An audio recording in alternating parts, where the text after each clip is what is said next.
scope of practice.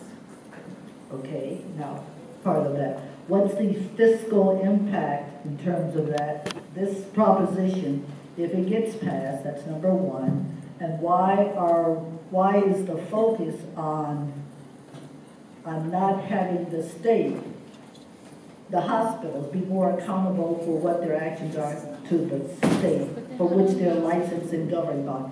Because it is very difficult, number one, to get politicians to pass laws that regulate the clinics and hospitals. And I'll tell you that getting the nurse-to-patient ratio that happened in this state in 2003 would never happen with the legislature that we have today. It would not happen. That's true. So when we can't get things done in law, what happens is we end up going to the ballot. And so now we're going to the ballot to be able to deal with this issue on kidney dialysis.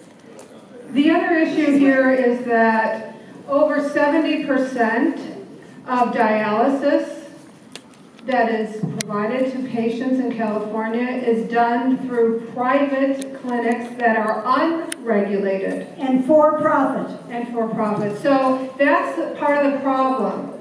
That's the problem, is that if only hospitals did dialysis, well then there'd be a lot of people not getting dialysis, except for when they were, and that dialysis is done as part of your hospital stay. They're not clinics that you go to for 3 times a week dialysis services, which is what you often need if you're a dialysis patient. Those then are sent, those folks are then sent to these privately owned, unregulated clinics who would rather spend whatever money they bring in on their profits and CEO salaries than on proper staffing and cleanliness and sanitation, so that people are assured they're getting the care that they need. That's the issue on the ballot. The issue on the ballot is that there are 2 companies, Fresenius and DaVita, that are putting so much money into defeating this because they want to keep so much money instead of helping their patients.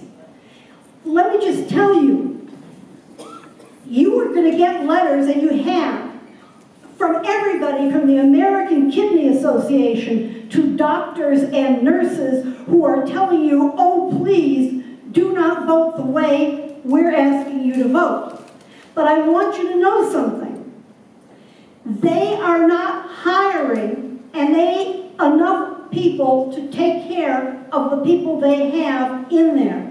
So you will have one person doing service for 8 or 9 people at the same time. So if there is an emergency, you're going to have problems.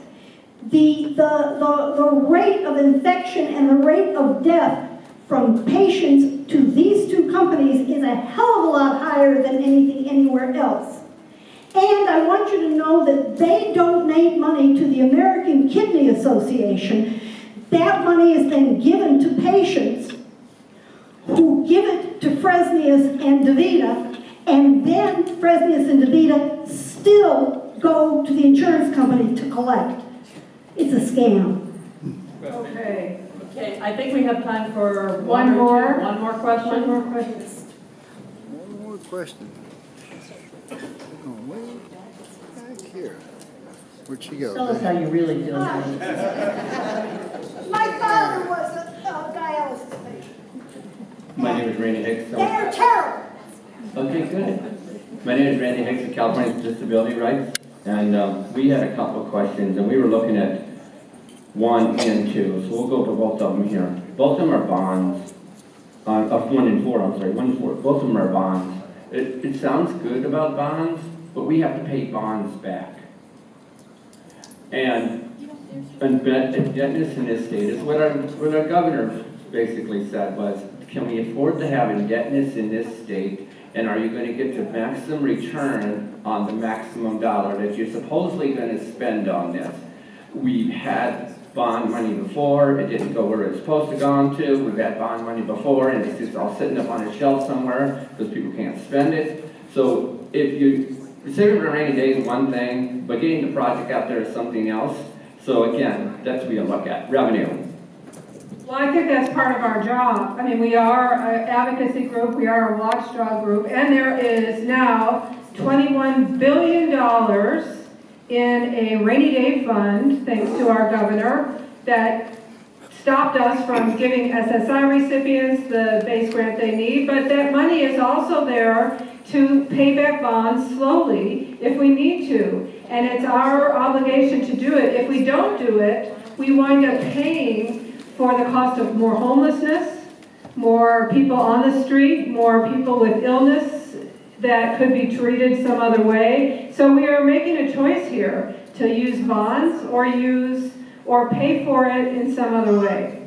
I want to say something else about this, but I think that it's just something to think about. But I was at San Francisco General Hospital last night speaking at an event, and the CEO of